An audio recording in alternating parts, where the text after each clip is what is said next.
Mr. Chairman, if I could add a few things and it may help.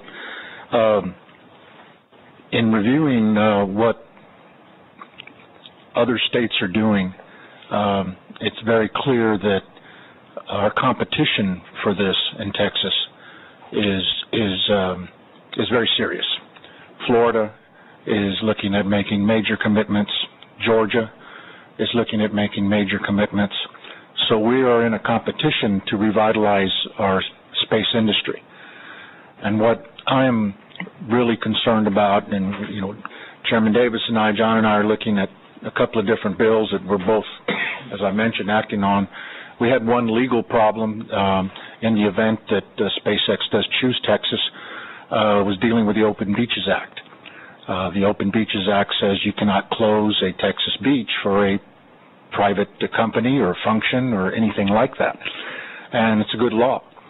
But the folks in Cameron County in my area have been more than willing to consider closing for launches if, in fact, it would bring this incredible thing to Texas. The job creation, the economic development, the spin-off, it is absolutely incredible.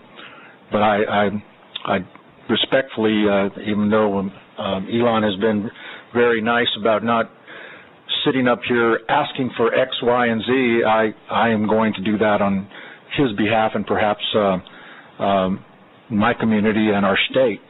SpaceX is in Texas. SpaceX has already made a major commitment to Texas.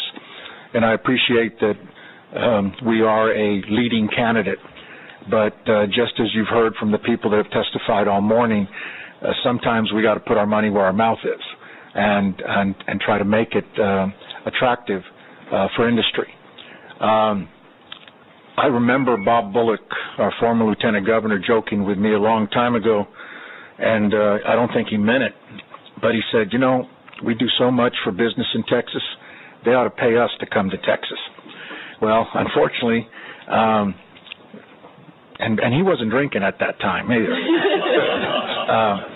But unfortunately, for us to be competitive with other states and even perhaps a future state, Puerto Rico, we have to make this attractive. And I know Chairman Pitts has some thoughts on that.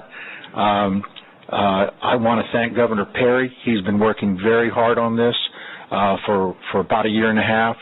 And Mr. Musk has been working with him, Jerry Patterson, the land office. The bill I have will allow the beaches to be open or closed only for launches, and it will be only we're trying to avoid, and they are appear to be very agreeable. We're trying to avoid launches on Labor Day, July 4th, and Memorial Day because this is the people's beach, and we at least want to avoid that if we can. So they have been very generous. They are very concerned about the environmental issues, and we are pending the review from the federal government on some environmental issues, and we should hopefully know something in the next couple of months that will see what, if any, mitigation needs to be done. But it's really just exciting. If you go back, those of you who are old enough to remember, when LBJ pushed for NASA in Houston, in Clear Lake, the incredible development that came to Texas. And I agree with Mr. Musk. It's a tragedy that our federal government has not continued in space exploration because it is still the future. And it's one that we need to take very, very serious. So with that, I will be quiet and see if he wants to add anything or his general counsel, who has made very informative presentations as well. Karen might be able to answer your questions as well. So I think somebody had questions. Absolutely. In fact, so just maybe keying off that, whatever dollars are spent at the state level, the obvious question is, well, what does this mean for taxpayers within Texas? Are they getting a good return? What sort of a return? How does it rate compared to other projects? And I think it's maybe important just to give some sense of scale for what we're talking about. This is really a very big thing, and it's something that will operate throughout the year. So it's not, the Formula One stuff I think is pretty awesome, but it's mostly sort of one time a year. this would be throughout the year, and a constant ongoing thing, and something truly unique and historic in the world. SpaceX, as from a personnel standpoint, we're about just under 3,000 people. We've got just over $4 billion of revenue under contract.